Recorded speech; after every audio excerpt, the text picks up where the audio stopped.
I'm alive. Hello, beautiful souls.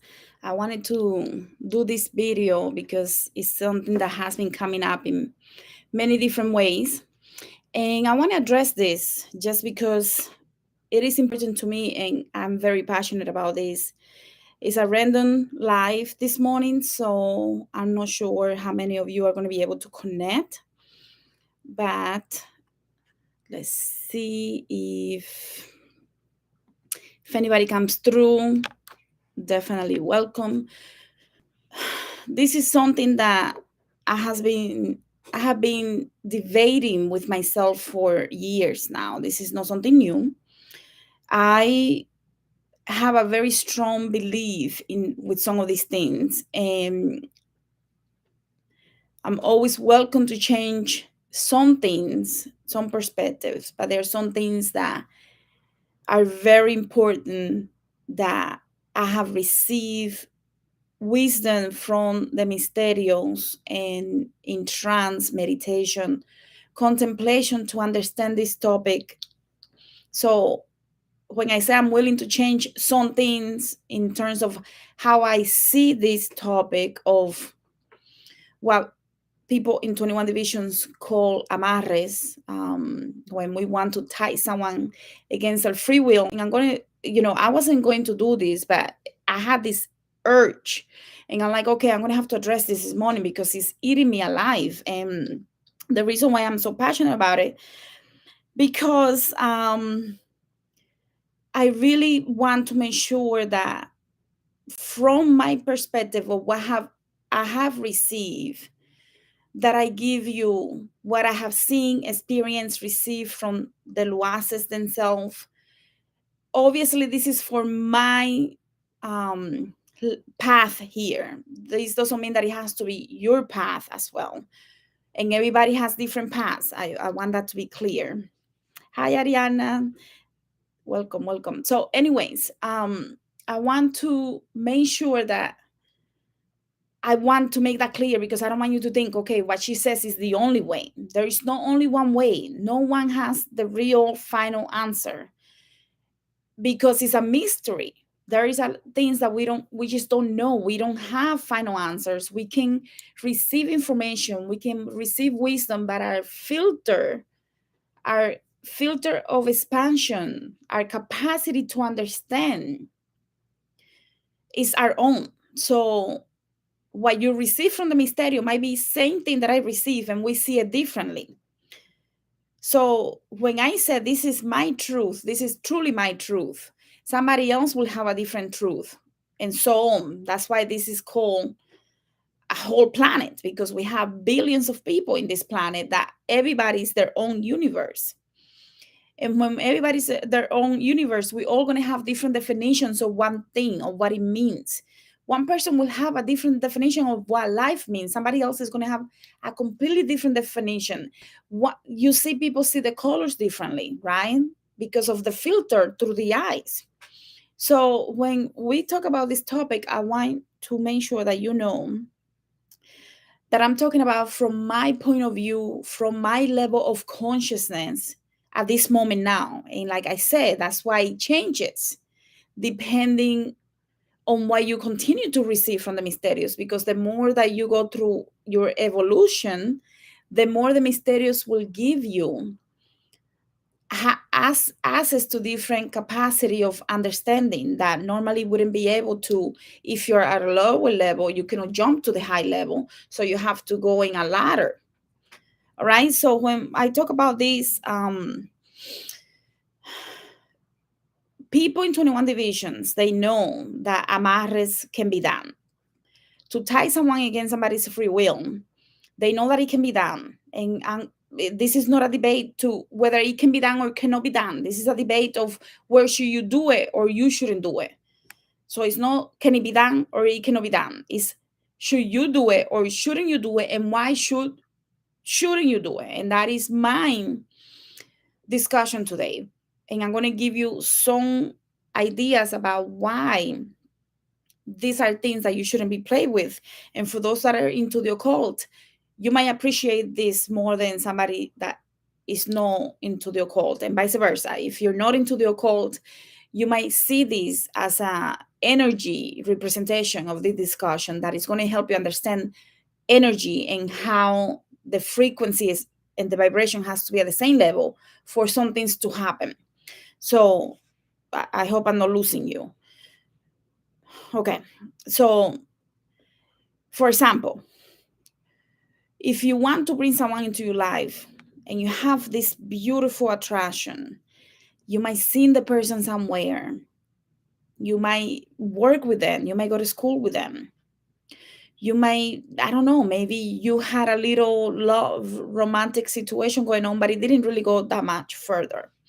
And you want to know, a lot of people go into to different priests and priestesses to know if they can do the amares because they really feel something for that person and they want to bring that person back into their life. But again, they don't really know the person. They don't really understand the energy of this person. What is that person energetic signature in the even in this plane or the higher planes? And then they want to go and tie that person to their energy, creating a lot of entanglement. A lot of issues come out of that. You might be doing something simple at home where you are doing a candle or something like that. And you're thinking, well, this is not really going to have that big of an effect because I'm not really a priest or priestess. And, like a lot of, trust me, a lot of guys do this. It's not just women. So guys will come to you and they will ask you to bring someone because they love her and they don't think he's going to find nobody else, and they're trying to do these things. It's not just women. So I just want to make that clear. So, but you might be doing something at home, something simple, and you think, oh, nothing is going to come out of this, but you have no idea that your spirit team is listening to you, right?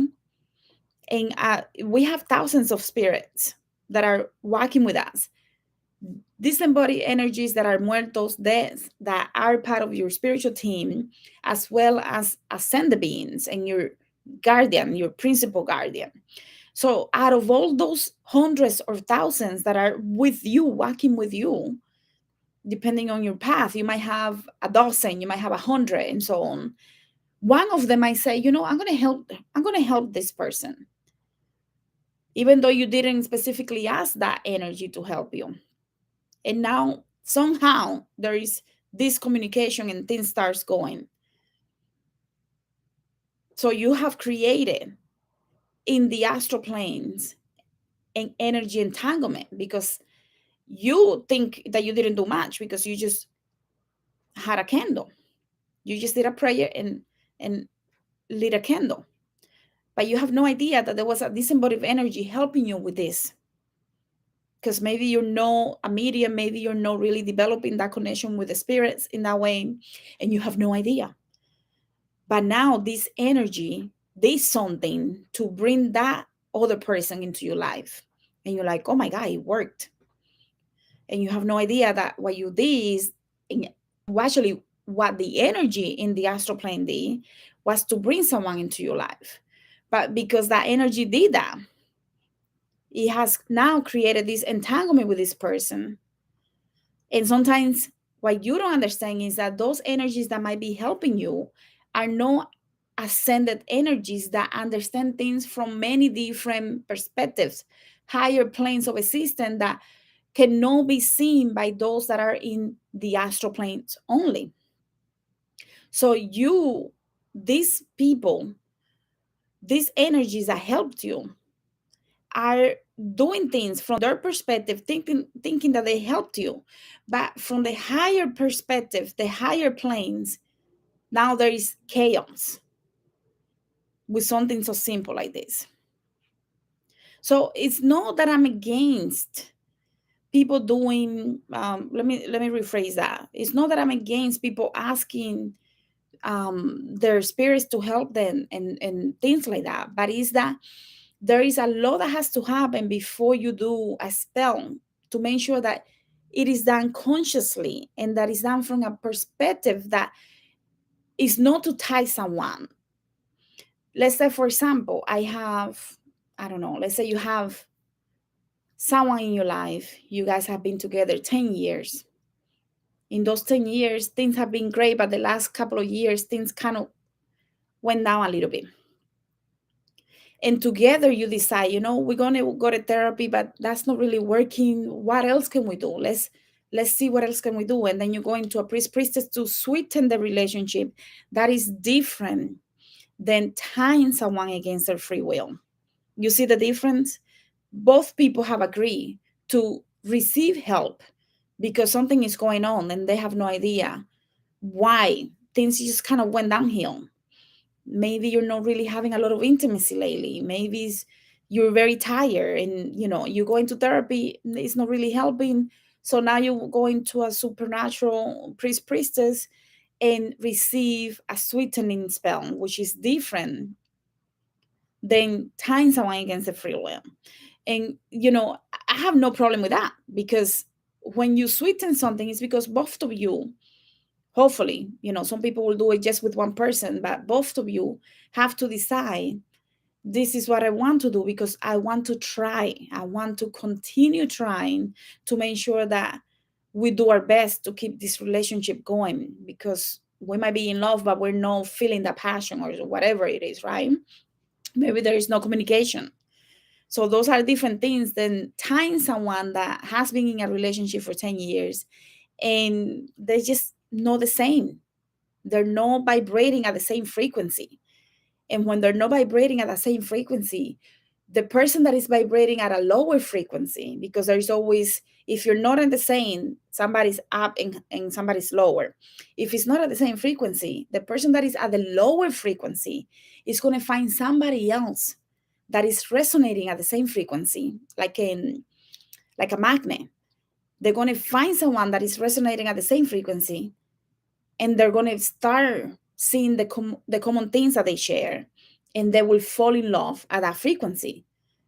But if you're vibrating at a higher frequency, this person that is vibrating at a higher frequency will also look for somebody else that is vibrating at the same frequency, so that there is commonalities. There are things in commons, because if there are no things in common, there is no longer a relationship. You don't have anything to talk about. You're not going to feel that passion, that sense of intimacy with this person. So a relationship that was perfect 5 years ago might be a disaster now. There is no intimacy, there is no passion, there is no communication. You're just roommates, basically. That's that. You see what I'm saying? There is somebody lower and higher. It's not at the same frequency. You guys fell out of the frequency. It could be at the same frequency at a different level, where you're looking for peace and quiet and this and that, and somebody else is looking to go out and have fun. And so even though it might seem like it's the same frequency, you're resonating at a different frequency. You see what I'm saying? When that happens, one of you might say, I think I need to do something because that person is going to leave me. The person that is vibrating at a higher frequency is ready to go, or at a lower frequency. And one of you says, I need to do something to keep that person here in the same house, in this same situation. But you're not in love anymore. That person is not in love anymore. So that person is looking to escape, but you're keeping them together. And when that happens, what you're doing is that you have basically a shadow person in your home, because that person is not there with you mentally, emotionally, physically, or spiritually. They're just there because they have to. And that has so many different repercussions, to the point that if you don't understand this is when we work in quantum healing. What we see often is that a lot of people, in past life regression, what we see often is that people have ancestral karma and they have no idea why they have ancestral karma. And sometimes it's because of this. Some of the people in the Awakening the Healer program will be able to tell you the ancestral karma that they experience is because somebody was doing something against somebody else's free will. So when you resonate at a different frequency and you want to keep somebody there, what you're doing is the person is no longer there emotionally, mentally, even physically, because they might just be there, but this body's there, nothing else is there. They don't want to be near you. They don't want to talk to you. They don't want to share time with you. They don't even want to go to the park with you. They don't want to be seen with you. So they're just there because they have to, because you did a spell that is keeping them there.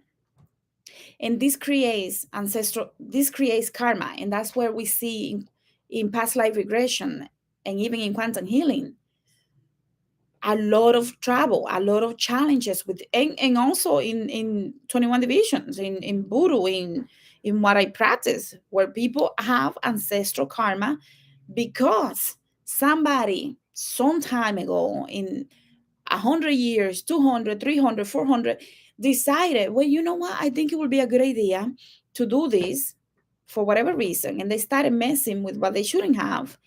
And they created this ancestral karma for you to deal with. And we're going to get to that in a little bit, because I want you to understand this. I have this today, this morning, I woke up and I'm like, I'm going to have to do this because I just don't understand why it keeps haunting me. I don't think people are understanding how this works. And even, okay, let me say it this way. When you create those ancestral karma, those karma may be lingering for generations and generations. So you might create it now, and your descendants, 2, 3, 4 generations down, are still dealing with the things that you decided to do today. How people do this, the priest and priestess do this when they want to play around with this. And I don't play, I just want to clarify this. I do not do this for anyone. I know how it works. It doesn't mean that I'm going to do it for you. So please do not email me, because I will get upset. People, normally, the priests and priestesses are using a lot of sexual and ego magic energy, the sexual energy and ego energy, in order to do a lot of amares, a lot of love spells in the astral planes. Normally, you're going to feel that, the results at night. And that's how your energy receives information, your conscious and unconscious minds, not the subconscious, your conscious and unconscious mind receives information that says you need to stay in the relationship. And you have no idea why. The love spell works so that you stay put. And then you stay in the relationship, but you're not happy. Eventually, if the priest and priestess doesn't continue to do the work, because it's not a one-time thing, that's what a lot of people won't tell you. Oh, it's wearing off. The person is ready to go. What happened? It didn't work. They go back and they pay more and pay more. Thousands of dollars later, they realize they made a mistake. And now they have created this. Every time we do something like this, we're creating an imprint in our soul that carries over until that is completely clear. And that's why you see that some people, sometimes if you did something, there was this woman, she did something, she did a love spell. When the husband died, he was coming back to her because there was still this love spell that continued in the astral plane. So she had to do something to break that, because from the astral plane, he was coming to be with her. So she couldn't move on, but she shouldn't have done that to begin with. So she had to clear out what she did before he passed on. All right, so sexual energy, ego energy, there are different type of other energies that are going to be used by the priest and priestess to tie someone against their will to someone else. If you're resonating at a different frequency, that's when the person says, oh, we're no longer the same. We're no longer sick together. We're no longer in love together. We're no longer, whatever it is that keeps you together, that kept you in that relationship, is no longer happening. So you realize we're no longer there. So there is something that needs to be done.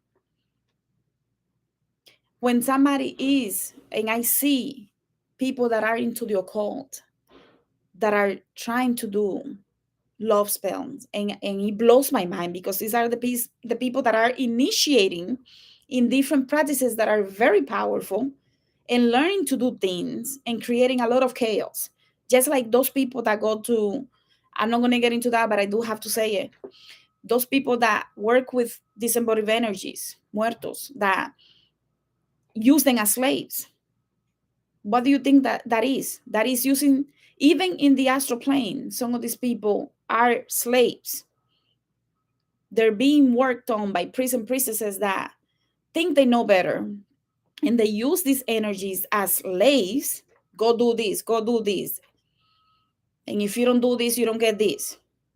What is that?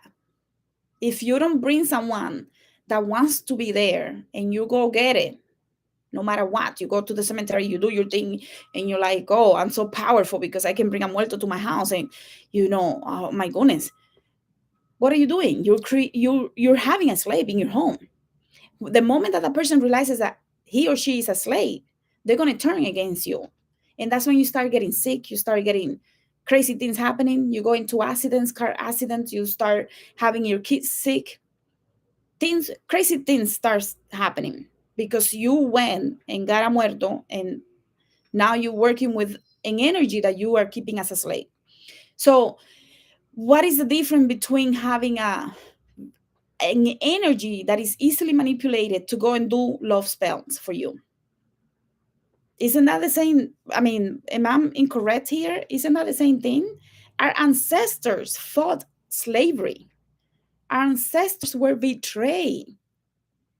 And we are now against other people's free will, doing things so that they stay in relationship like a slave.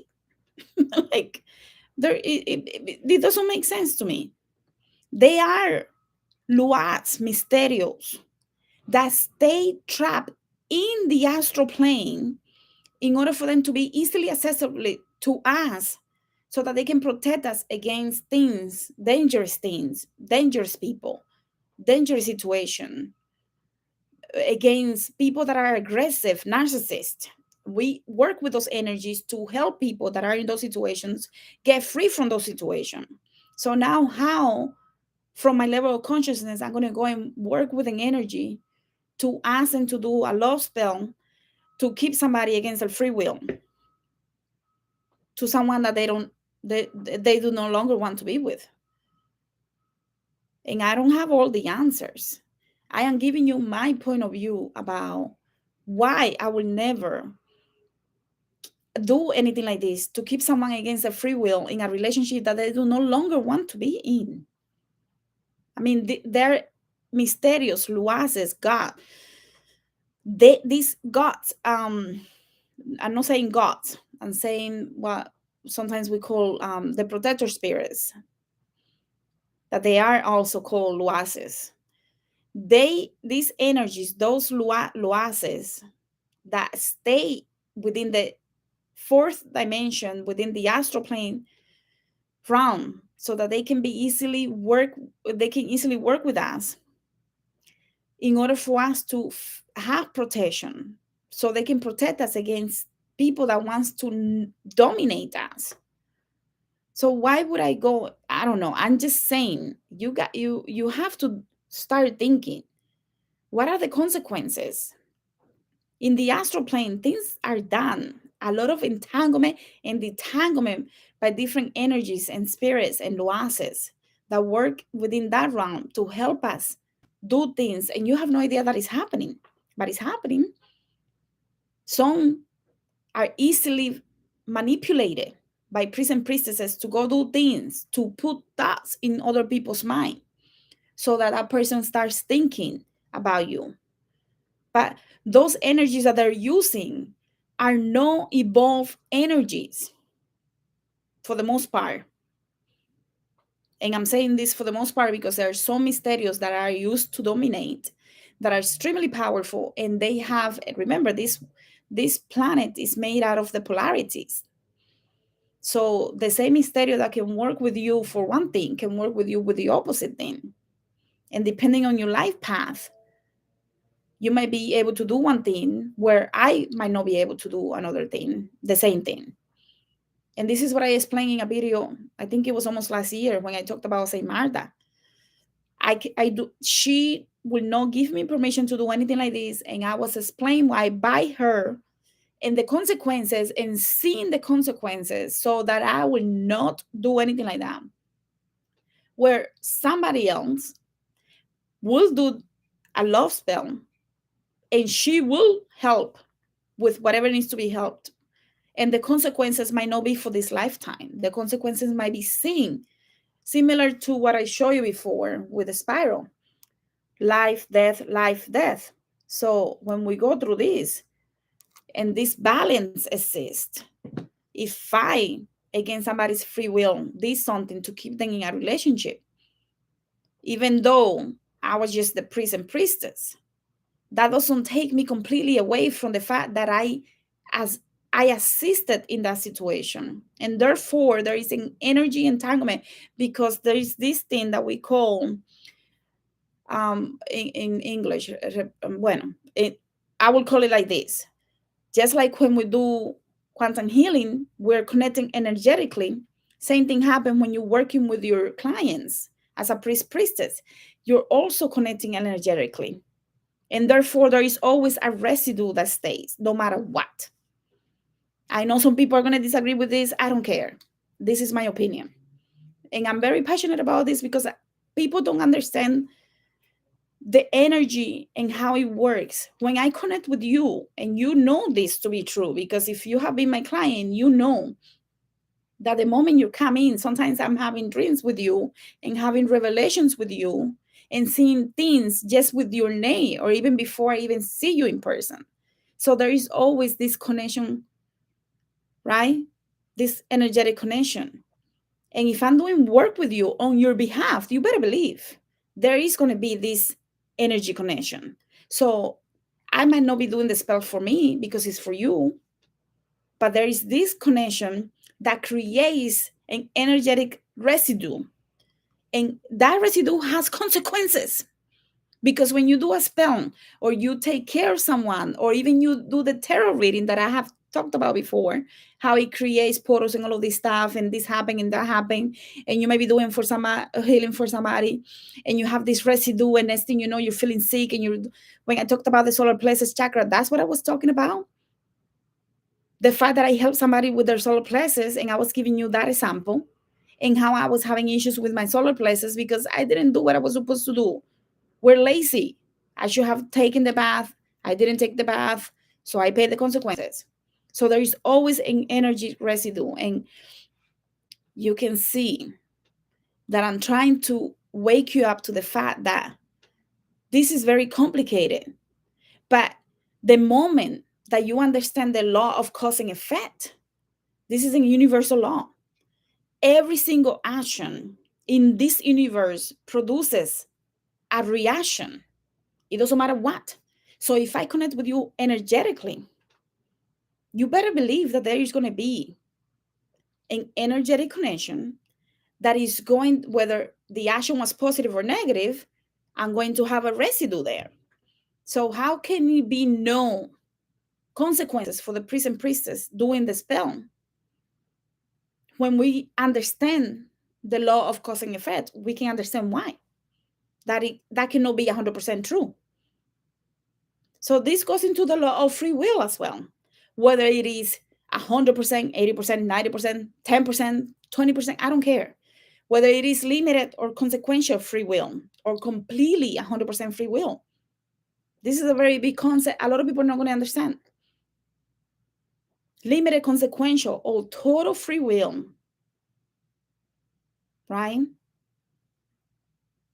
But some people who may understand that, who understand the law of cause and effect, will understand why free will, whether we see it as 100% free will or consequential because of the law of cause and effect. And I'm not debating. My debate is no, that there is no such thing as no free will or 100% free will. My debate is against tying someone against their will, whether it is 10, 20, 30, 40, 50%. Doesn't matter the percentage. We all have free will, whether it is limited, consequential, or 100% free will. But if you have free will, because we all do, because one decision changes another situation, and that situation changes another, and it's this butterfly effect. So if you tie someone against their free will, in this human existence here, which in quantum healing, past life regression, we see all the time. Even your subconscious, which is not your unconscious, is your subconscious, will not do something against your human consciousness free will. There are different levels.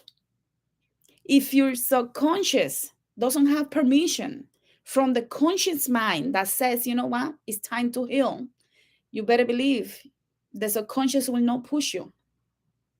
It will not push you because your consciousness, which is 10% of your reality, says no, I'm not ready to heal because I like to be wounded. I like to be in trauma. I like to be sick. The subconscious, which is almost 80-90% of who you are, that is connected to source, says, I cannot help her. What do you want me to do? I cannot help her. I see it all the time in quantum healing. People want to heal one thing. They say they want to heal, but the moment that they see that it's happening, they freak out. They're like, oh, I don't know if I want that. Who do I become if that happens? And then I have to go convince them, okay, you're ready. You're ready to heal because trust me, you pay a lot of money to be here. And then I have to go and help them understand that they're ready to heal so that they can agree, so that the subconscious mind can send the frequencies to heal that. You guys have seen it. If you've done quantum healing with me, past life regression with me, you've seen it. The conscious mind has a percentage of free will that says to the subconscious, I am ready. Now do your job. So that the subconscious can do its job. So my problem is not debating whether the free will is 100 or 10% or 20%, 40%, or whatever you may be. My debate is we shouldn't be doing amares because of the consequences that happens when we create these belts.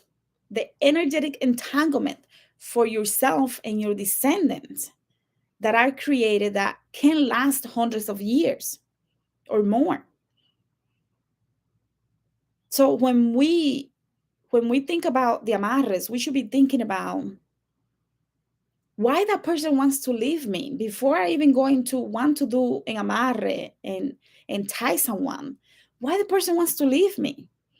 Who have they become? Who have I become? Because when you go through that process of reflection and contemplation, is when you're going to get the answers. That person might not be in love with you anymore. That maybe that person was never in love with you anymore.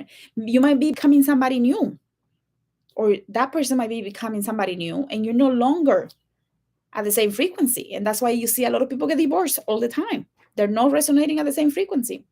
It's the spiral of life, death, transformation, and rebirth that we saw in a previous video.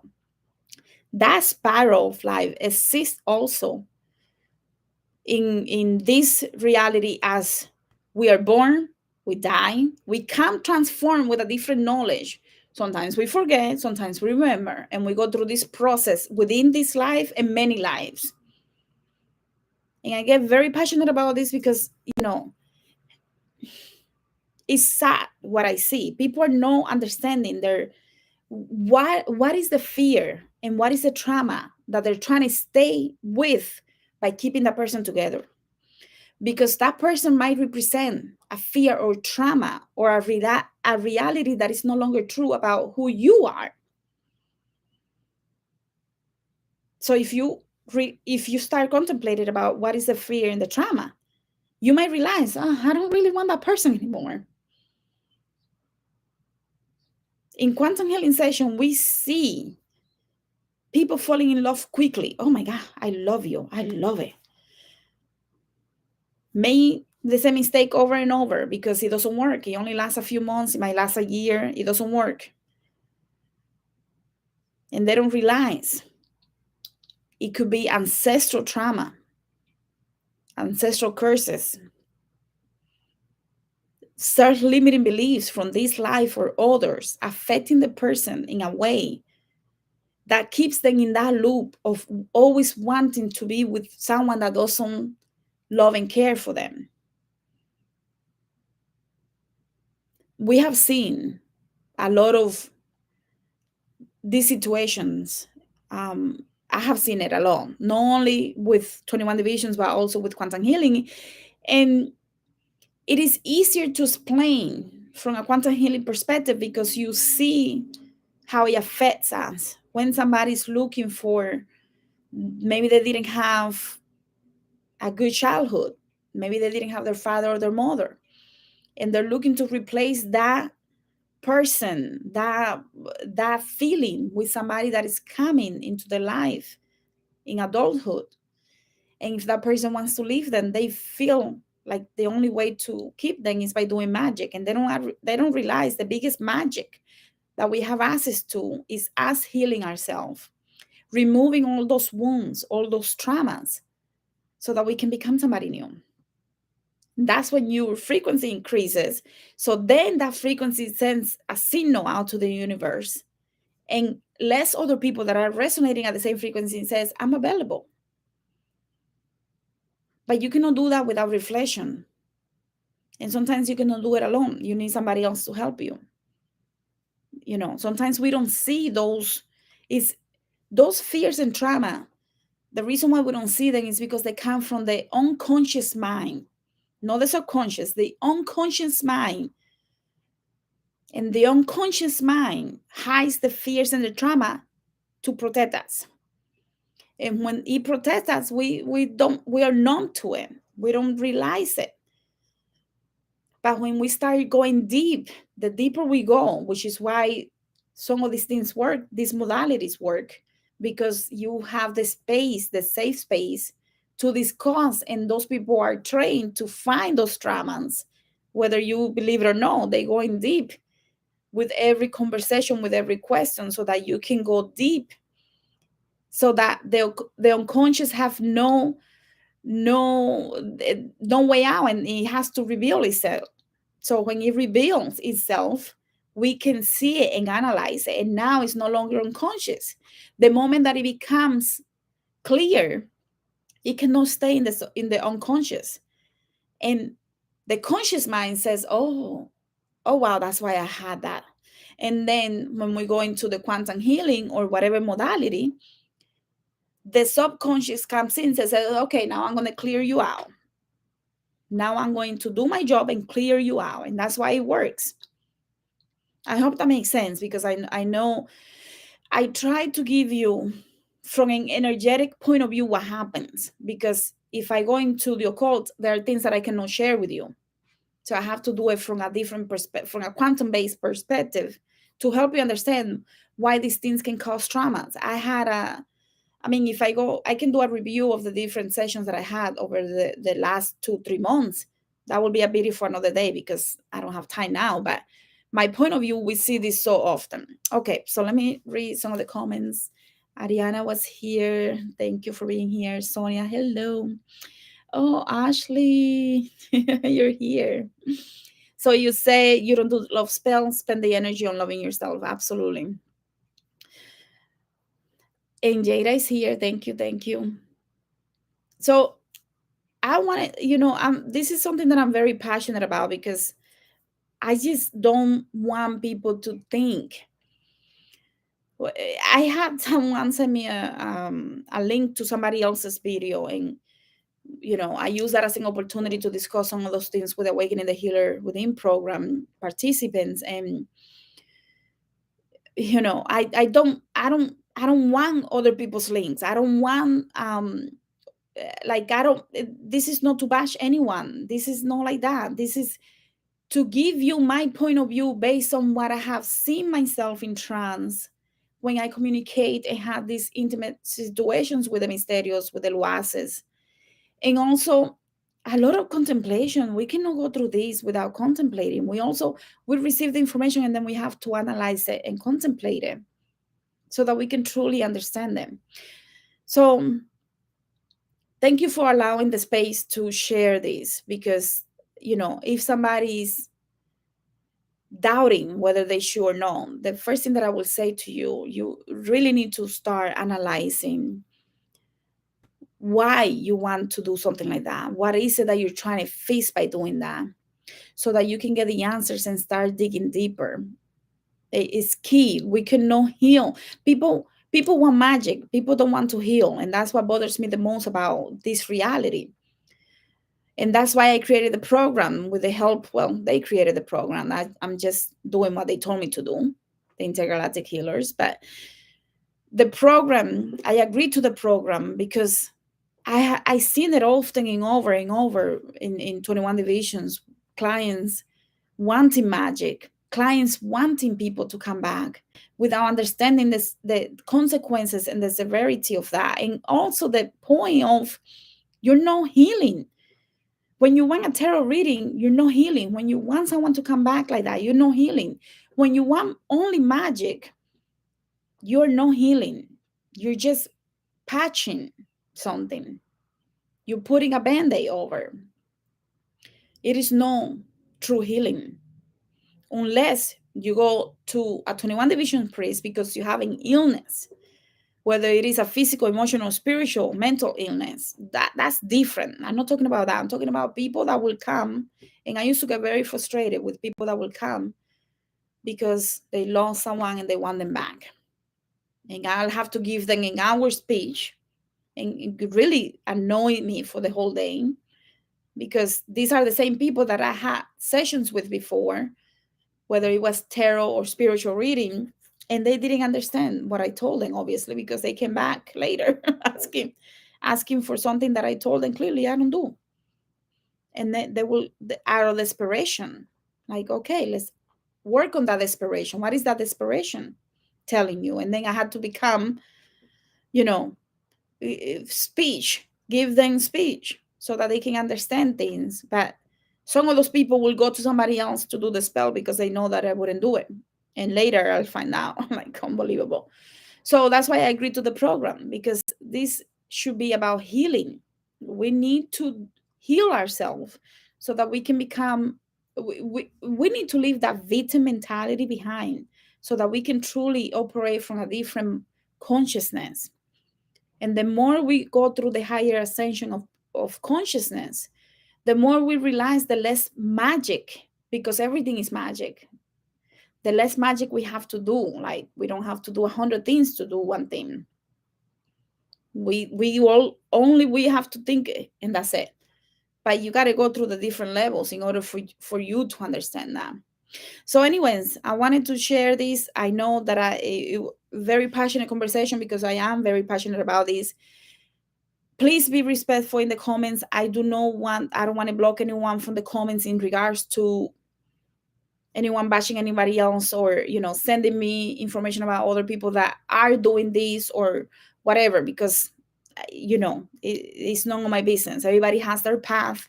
Everybody's going to do what they have to do, and when they realize it, they realize it. If they do, they do it, and if they don't, they don't.